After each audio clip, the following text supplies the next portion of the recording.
오늘 우리가 함께 본 시편 100편은 시편 전체의 주제시라 그렇게 보통 우리가 말하고 있습니다. 이 내용은 크게 보면은 장차 이 땅에 오실 그 하나님을 찬송하고 그 백성을 구속하실 그리스도를 예언한 그런 부분이기도 합니다.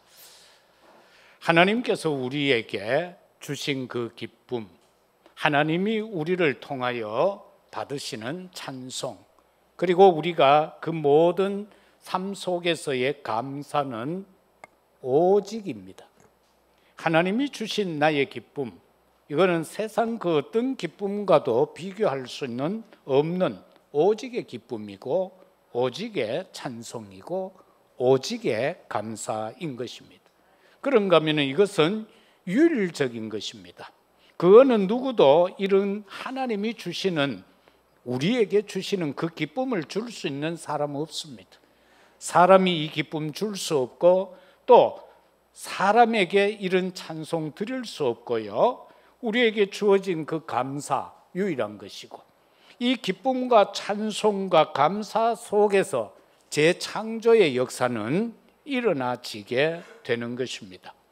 98년도에 케냐를 갔었는데 거기에 대다수는 참 가난하지요.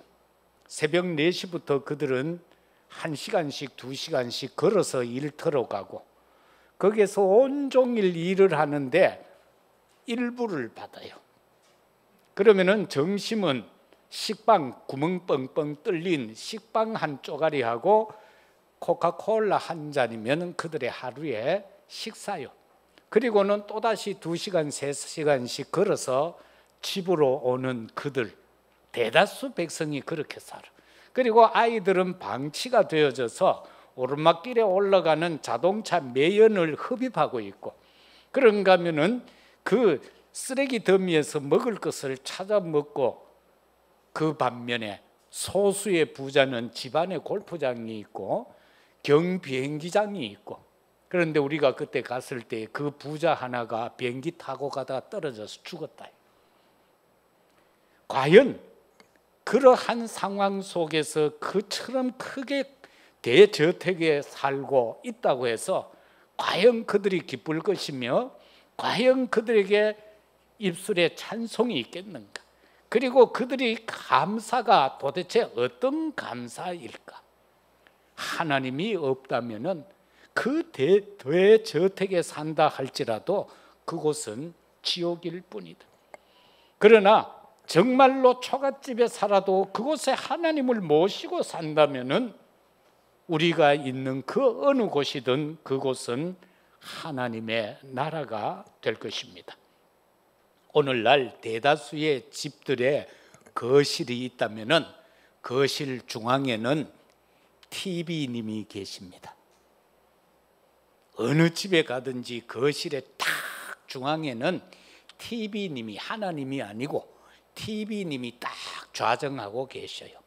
그리고 만 백성이 그 TV 앞에 옹기종기 딱 맞아 앉아 있습니다. 그리고는 그 TV님이 하시는 말씀을 얼마나 현장에서 순종하며 살아가는지 모릅니다.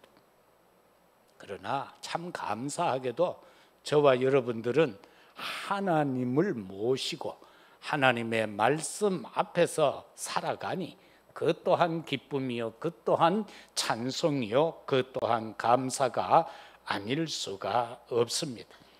요즘 보면은요, 버스를 타든 지하철을 타든 공항의 대합실에 있든 비행기를 타고 날아가는 순간에도 사람들이 전부 휴대폰을 들고 앉았습니다. 참 신기하지요. 그래서 무의식 중에 사람들은 그것을 끄집어내고 봅니다. 뭐를 보는지는 모르겠지만은 그냥 보고 혼자 웃기도 하고 중얼거리기도 하고 그렇게 합니다. 과연 우리에게는 의식적으로 무의식적으로 하나님만이 나와지는가? 하나님만 나와지는가? 어떤 교역자는요, 이 오락을 못 끊어가지고 목회 실패하는 걸 봤어요. 젊은 교역자인데. 그것 때문에 우리 김 목사 친구예요. 같은 동기예요. 인터넷을 못 끊어가지고 교역이 안 되는 거예요. 이거 지금 심각한 문제다 말이에요. 하나님이 아니라 인터넷에 빠져 있어. 성경 말씀이 아니라 인터넷에 빠져 있단 말이에요. 그리고 하나님은 그저 짜투리라. 하나님께 올인해야 되는데 하나님은 그저 짜투리로 가지고 살아간단 말이에요. 그래서 오늘 저와 여러분은 이걸 보면서 진짜 우리 후대들을 어떻게 인도해야 할 것인가, 이 문명이라는, 이 과학 문명이라는 이 속에서 우리가 어떻게 살아남아야 할 것인가, 그리고 이것을 어떻게 극복해서 영적 서밋이 되게 해야 할 것인가 라는 것을 고민해야 합니다. 우리의 최고 기쁨과 행복은 뭡니까? 신명기 33장 29절은 인생에 이게 있어서, 믿는 자에게 있어서 최고의 기쁨과 최고의 행복은 구원이라고 말씀하고 있습니다. 이스라엘이여 너는 행복한 사람이로다. 이거를 전제합니다. 믿는 자를 지칭해서 행복한 사람이라고 지칭해놓고 설명을 합니다. 여호와의 구원을 너같이 얻은 백성이 누구냐? 다시 말하면 구원받은 자가 행복한 사람이다라는 것입니다. 그는 너를 돕는 방패시요 네 영광의 칼이로다. 네 대적이 너에게 복종할 것이고 네가 그들의 높은 곳을 밟으리로다. 행복할 수밖에 없겠죠. 그리고 또한 우리에게 주어진 참된 기쁨은 뭐냐라는 겁니다. 열매가 주어지면 기쁘겠죠. 갈라디아 5장 22절에서 23절은 오직 성령의 열매를 맺으라고 합니다. 사랑과 희락과 화평과 오래 참음과 자비와 양성과 그리고 충성과 온유와 절제다. 이 열매는 성령의 열매다라는 겁니다. 우리가 이 열매를 맺기를 위해서 하나님 앞에 서야 하는 것입니다. 그러면은 하나님은 나의 기쁨이고 나의 찬송이고 나의 감사인데, 첫째는 왜? 예수 그리스도 안에 있는 기쁨과 찬송에 대하여서 1절과 2절이 말합니다. 온 땅이여 여호와께 즐거운 찬송을 부를지어다.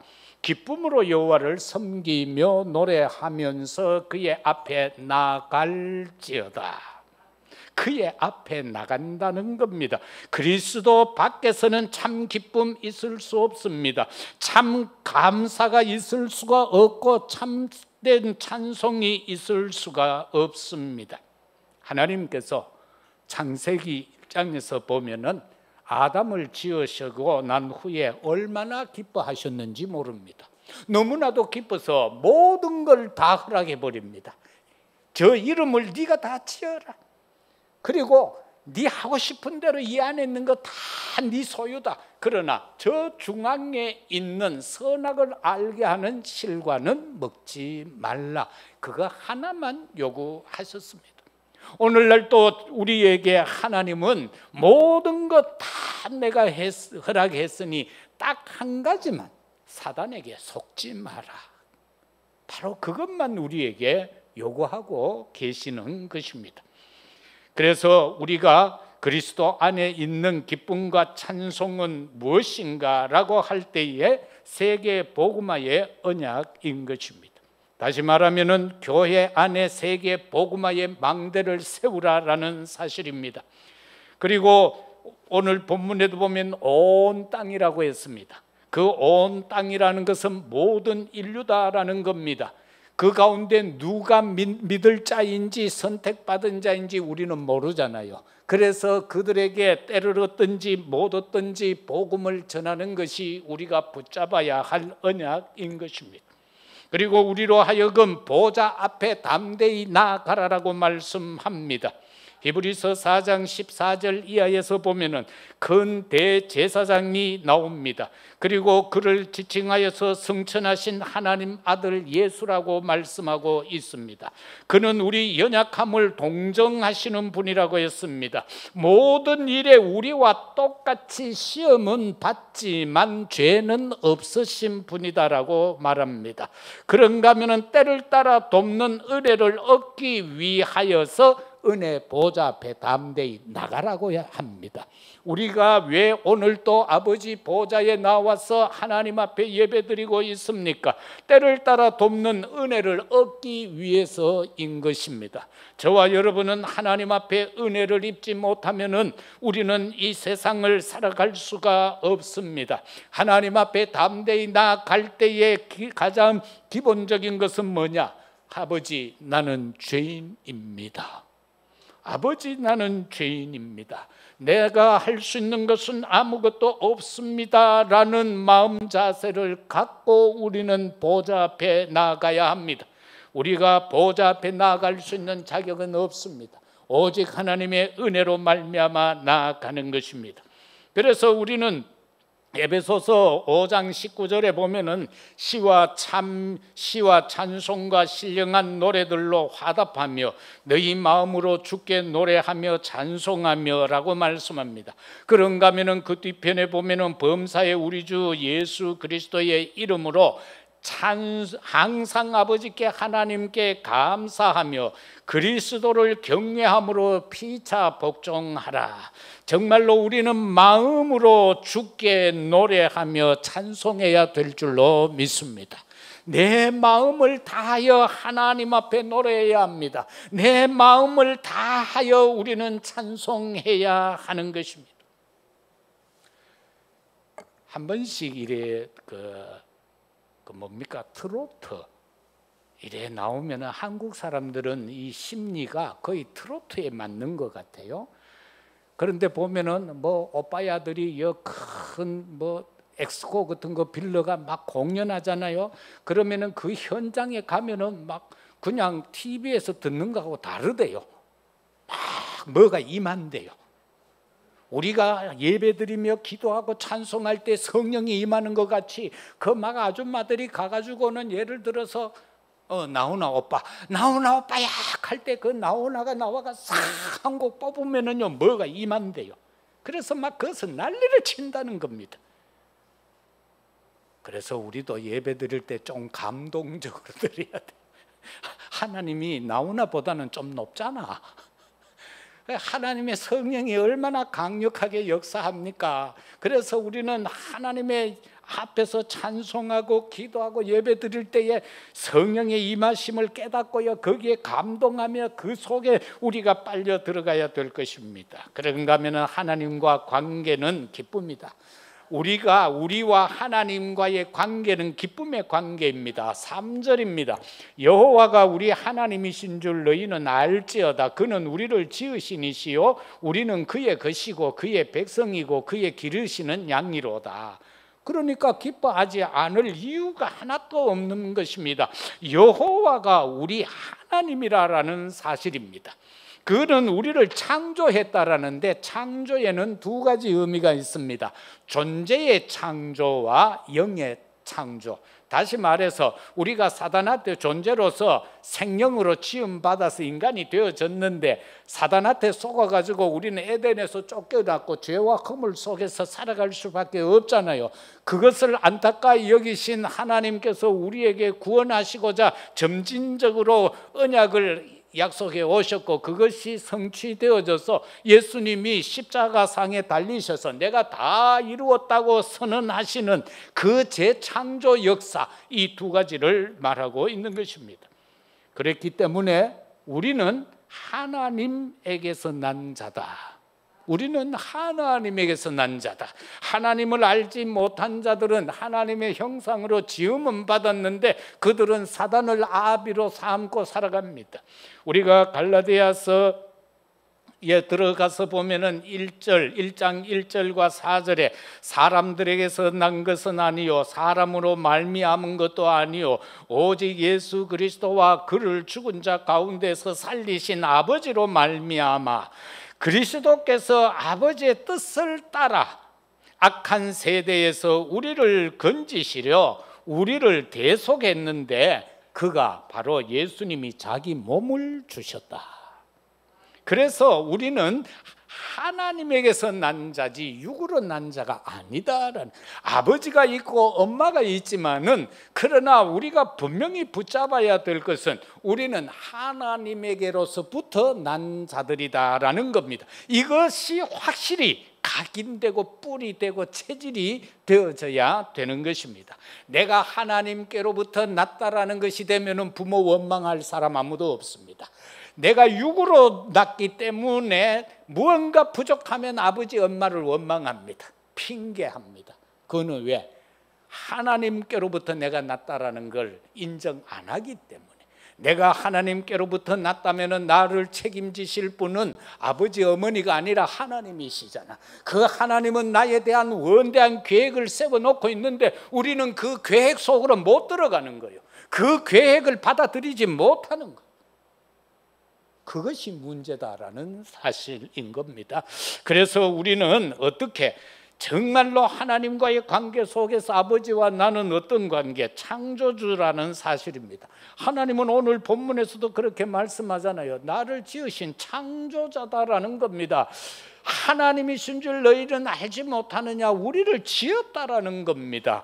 그래서 창조주인데 어떻게 창조하셨습니까? 창세기 1장 1절에 보면은 하나님께서 말씀으로 천지를 창조하고 계시지요. 그리고 1장 26절 이하에서는 당신의 형상대로 우리를 지어서 코에 생기를 불어넣어 생명이 되게 했고요. 그래서 창조주다라는 사실인 것입니다. 그런가 하면은 그분은 바로 우리를 지칭하여 우리는 그의 백성이라는 겁니다. 우리는 하나님의 백성인 사실을 놓치면 안 됩니다. 어떤 관계인가? 거룩한 의지의 기쁜 결정으로 이루어졌습니다. 하나님의 거룩한 의지의 기쁜 결정입니다. 그래서 우리를 지으셨습니다. 우리를 축복해 주셨다라는 사실입니다. 시편 78편 70절에서 72절은 하나님께서 이 다윗을 이 양을 치는 그 가운데서 택해서 불러내잖아요. 그래서 양을 기르고 목동으로서 그것을 기르고 치고 하는 그것대로 이스라엘 백성을 치라고 맡겨주시는 것을 보게 됩니다. 그런가 하면은 로마서 14장 8절과 9절에서는 이렇게 바울은 고백합니다.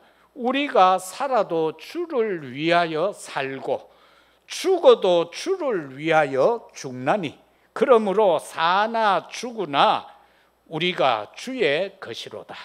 이를 위하여 그리스도께서 죽으셨다가 다시 살아나셨으니 곧 죽은 자와 산 자의 주가 되려 하심이라. 바울의 고백입니다.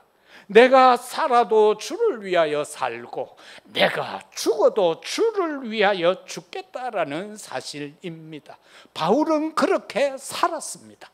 오늘 우리도 그 결단이 있어야 되겠습니다. 사드락과 메삭과 아벳느고도 풀무불을 놓고 그 고백을 하고 있지 않습니까? 하나님께서 분명히 살려줄 겁니다. 그리하지 아니하실지라도 우리는 왕의 신상에 절할 수 없다라고 말입니다. 사나 죽으나 하나님의 영광을 위하여 그렇게 살겠다라는 결단이 오늘 예배하는 우리에게 있기를 바랍니다. 왜? 우리는 그의 백성이기 때문입니다. 그런가 하면은 하나님과 우리와의 관계는 특수 관계입니다. 허접한 관계가 아니고 특수 관계예요. 왜? 하나님이 우주 만물을 다 지었어요. 참새가 있어라, 까마귀가 있어라, 얕은 말씀하시니까 다 존재했어요. 그런데 우리만큼은 흙을 가지고 빚으셨어요. 그리고 그 속에다가 하나님의 생기를 불어넣으셨다라는 것 아닙니까? 특수관계인 것이죠. 우리만이 하나님의 형상으로 인간만이 하나님의 형상으로 지음받았기 때문에 특수 관계인 것입니다. 그래서 우리는 마귀의 소유가 아닙니다. 우리는 마귀의 소유가 아니고 하나님의 소유인 줄로 믿습니다. 그리고 우리는 목자와 양의 관계인 것입니다. 시편 23편 1절에서 다윗은 고백합니다. 여호와는 나의 목자시니 내게 부족함이 없으리로다. 여러분 뭐 부족한 거 있습니까? 여호와가 나의 목자가 된다면 부족함은 사라지게 될 것입니다. 여호와가 나의 목자시라면 그 목자를 믿고 우리는 무조건 그냥 따라가면 되는 겁니다. 그가 잔잔한 물가로 푸른 초장으로 우리를 이끌어 가실 겁니다. 어떤 해와 같은 두려움이 있을지라도 그것을 당신의 가지신 지팡이를 가지고 물리치고 우리를 안위하여 주신다라고 말씀합니다. 원수 앞에서 기름진 상을 베풀어 주신다고 했습니다. 그래서 여호와의 집에 영원히 살게 하신다라는 그 축복이 바로 다윗이 고백한 그 내용인 것이고, 요한 사도는 또 이렇게 고백합니다. 요한복음 10장 11절에서 나는 선한 목자라. 선한 목자는 양들을 위하여 목숨을 버리거니와. 선한 목자가 아닌 놈은 그 뒤에 보면 어떻다고요? 울타리를 넘어온다. 왜? 양을 해하려고. 그래서 양들을 위하여라고 했죠. 양들을 위하여 목숨을 버리거니와. 버리셨지요. 요한복음 19장 30절에서 십자가에서 내가 다 이루었다라고 하면서 내가 너희를 위하여 안 죽나, 내가 너희를 살리기 위해서, 내가 너희를 구원하기 위하여서. 사랑하는 성도 여러분, 나를 위해 목숨을 버리시는 분이 지금 나와 함께하고 계신다는 거 잊지 마세요. 그리고 그분에게 의탁하십시오. 이것이 하나님과의 나의 관계이니 우리는 기뻐하지 않을 수 없다라는 사실입니다. 마지막으로 이 세상에 오실 그리스도께 감사해야 한다. 4, 5절입니다. 감사함으로 그의 문에 들어가며 찬송함으로 그의 궁정에 들어가서 그에게 감사하며 그의 이름을 송축할지어다. 이것은요, 현재와 미래를 말씀하고 있습니다. 현재 여기에서 그의 문에 감사함으로 그의 문에 들어가며라고 하는 것은 우리가 하나님 앞에 교회 예배드리러 나올 때에는 감사함으로 들어와야 된다라는 사실입니다. 감사함으로. 그래서 제사를 지내러 가다가 형제와 불화한 일이 있으면은 그것을 제단 앞에 제물을 두고 가서 형제와 화목한 다음에 와서 예배드리라. 성경은 그렇게 말씀하죠. 그렇기 때문에 오늘의 이 말씀은 너무나도 귀한 것입니다. 우리가 예배 드릴 때에는 항상 감사함으로 예배 드리고, 미래에 대한 내용은 바로 찬송함으로 그의 궁정에 들어가서라고 말씀합니다. 이것은 장차 우리가 하나님의 나라에 들어가서 할 일은 뭐냐? 찬송밖에 없다라는 사실인 것입니다. 저 천국에 가서 전도를 하겠습니까? 저 천국에 가서 237 선교를 하겠습니까? 천국에 가서 할 수 있는 일은 모두가 그냥 세바포를 입고 여호와 하나님을 찬양하는 것밖에 없습니다. 그것이 바로 우리의 미래인 것입니다. 그래서 이 사실을 가지고요, 장차 이 세상에 오실 그리스도께 감사하는데 왜 그런가 하니까 구원은 옛 주인에게서 해방되는 거예요. 우리 옛 주인이 누구예요? 요한복음 8장 44절에 나오는 처음부터 거짓말하고 살인하고 그렇게 하는 놈이에요. 그게 누구예요? 사단이에요. 바로 그 놈에게서부터, 그게 나의 옛 주인이라, 거기에서부터 해방받는 것이 구원이요. 그러면은 이 옛 주인은요, 우리를 죄와 사망의 권세 속에 붙들어 놔요. 죄와 사망의 권세에다가 딱 올고 매놓거든요. 그리고는 우리에게 계속 무엇을 심느냐? 울분을 심어요. 억울해 못 살겠다, 막 이런 울분을 심어 사단은 계속해서. 왜 이래? 왜 하나님은 나에게만 이래? 아니요, 그 일이 모든 사람에게 다 이루어지고 있어요. 그래서 막 울분을 심게 해가지고는 하나님을 대적하게 만드는 거예요. 그리고 원망과 불평을 막 심어요. 원망 불평 심는다니까. 조그만한 것만 있어도 그만 내 입에서 원망 불평이 나. 그러면 안 돼. 그 옛주인이 나를 자꾸 그렇게 올가매고 있는 거예요. 그래서 우리는 새 주인을 영접해야 돼요. 고린도후서 5장 17절에서 보라라고 하면서 옛것은 지나갔다, 그렇게 말씀하면서 새로운 피조물이다라고 우리에게 말씀하고 있지 않습니까? 보라, 새 것이 되었다는 거예요. 우리 헌 거 아닙니다. 우리 옛 주인한테 잡혀 있는 자들 아니에요. 새 주인한테 사로잡혀 있습니다. 그래서 옛 주인이 자꾸 옛날 것과 우리를 넘어뜨리려고 할 때에 우리가 해야 될 방법이 있어요. 거기에 내 혼자 나가면 안 돼요. 새 주인 손잡고 나가면 끝나요. 옛 주인이 자꾸 우리 보고 뭐라고 할 때에 우리는 새 주인, 새 신랑 손 딱 붙잡고 가면은 옛 주인 할 말 없어서 도망간다라는 사실입니다. 그래서 항상 그리스도와 함께 하시면은 옛 주인의 그 괴롭힘 속에서 우리가 벗어날 수가 있습니다. 사랑하는 성도 여러분, 저와 여러분은 하나님의 성전된 존재입니다. 고린도전서 3장 16절은 그렇게 말씀하고 있죠. 우리 안에 거하신다라고 어떻게 성전 삼고 계신다고 했잖아요. 그러나 오늘 우리는 이 시대를 보면서 새로운 각오와 다짐을 해야 됩니다. 복음 없는 교회를 살려야 합니다. 오늘 이 시대 복음 없습니다. 복음이 없습니다. 어느 정도로 없는가? 이 전도 선교를 가지고 어떤 사람들이, 이상한 목사들이 그렇게 주장을 해요. 그것은 집단 구원이다, 그렇게 말합니다. 그리고는 인권이다, 인권 회복하는 거래요. 전도 선교가 인권 회복이래요. 그렇습니까? 그리고는 예수님을 가르쳐서 예수님도 민중이다, 이렇게 가르칩니다. 오늘날 한국교회 한 60% 이상이 그렇게 가르칩니다. 예수님도 민중이라는 겁니다. 이 자체는 뭡니까? 목사들이 예수님에 대해서 전혀 모른다는 거예요. 예수님이 민중이에요? 성부, 성자, 성령, 성삼위 하나님인데 그걸 인정 안 하는 거예요. 그러면서 개인 구원이 아니고 집단 구원을 말하는 거예요. 그 민중이라는 그 말은 뭡니까? 약한 자를 구원해야 된다는 거예요. 약한 자에게 전해야 된다는 거예요. 물론 우리가 약한 자에게, 가난한 자에게 복음 전해야죠. 그렇다고 부자는 놔둬야 됩니까? 그래서 이거는요, 이상한 사상이 들어가서 하나님의 말씀을 그렇게 왜곡해 버리는 거예요. 여기에 빠져들면 안 됩니다. 그런데 요즘 많은 젊은 사람들이 이 사상에 그냥 빠져들어갑니다. 그거 빠져들어가다가는 사회주의로 빠져들고, 그거 빠져들어가다가는 공산주의가 돼버리는 거예요.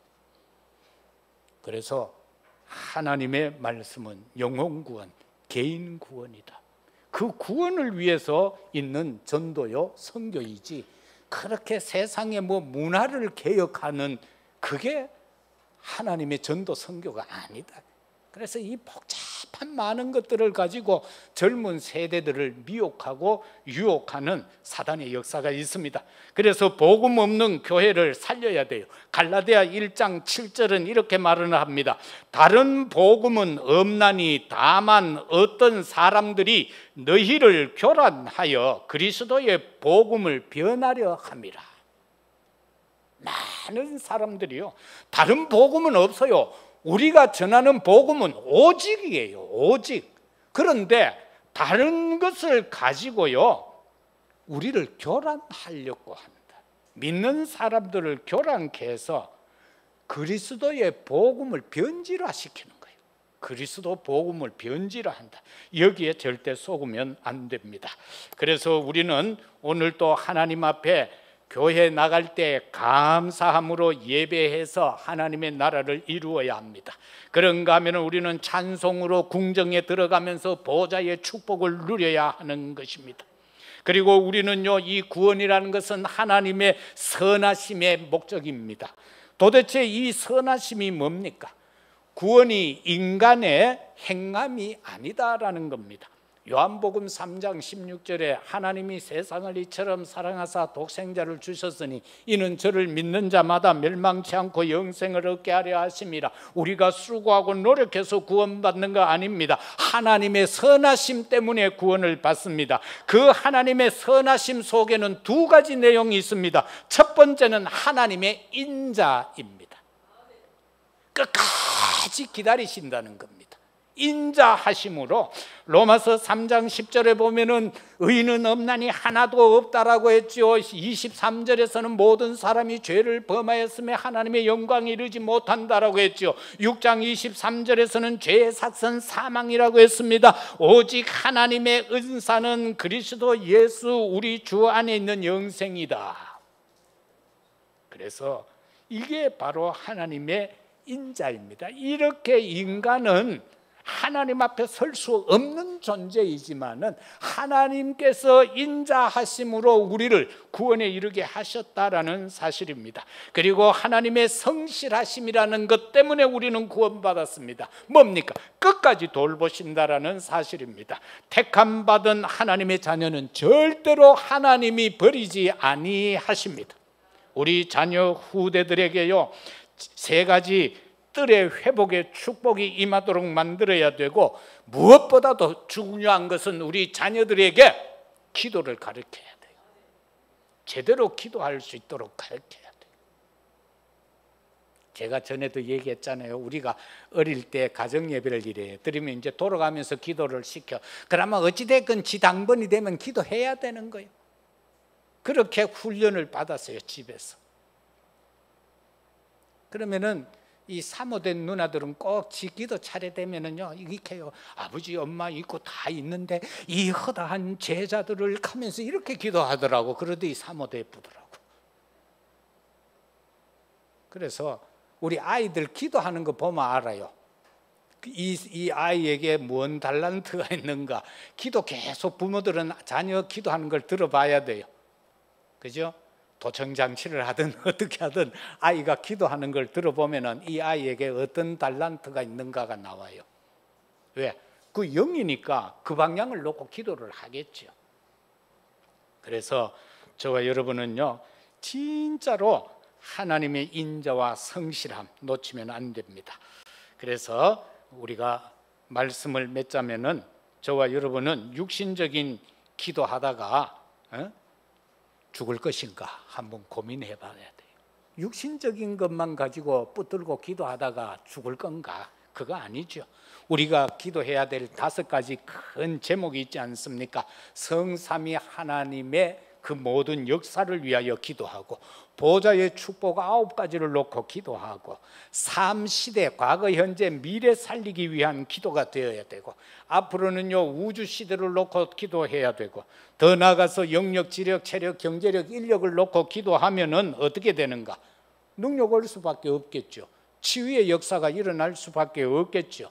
거기에서 우리에게 사명이 주어질 수밖에 없습니다. 사랑하는 성도 여러분, 이제 말씀 맺으면서 우리 자신을 한번 살펴보십시다. 나의 영적 상태는 어떤가? 나의 영적 상태는 어떤가? 그러면은 오직 성령 충만인가? 오직 성령 충만인가? 이게 돼야 딴 것까지 증인이 될 수 있기 때문에 그렇습니다. 그리고 나의 영적 상태는 기쁨이 넘치는가? 모든 것에 대한 기쁨이 있는가? 그리고 내 입술에서 찬송이 나오는가? 대수형 가는 거 말고 내 입술에서 찬송이 나오는가? 그리고 넘어져도 자빠져도 코가 깨져도 감사가 나오는가? 때로는 급한데 주머니에 돈 한 푼 없어도 감사가 나오는가? 이것만 되면 되겠습니다. 이게 바로 나의 영적 상태를 말하는 겁니다. 군인은요, 부대에 따라서 건들면 나오는 구호가 있어요. 제가 있던 부대는 병참사령부였기 때문에 그거는 도둑놈이 있으면 안 되잖아요. 성실해야 되잖아. 그래서 구호가 성실이에요. 건들면 성실이에요. 그리고 어떤 부대는 건들면 충성이고요.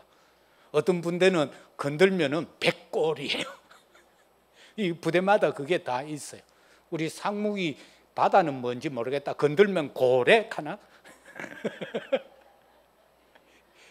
이처럼 각각에 맞는 그게 있어요. 그러면은 하나님의 자녀된 우리는 탁 건들면 뭐가?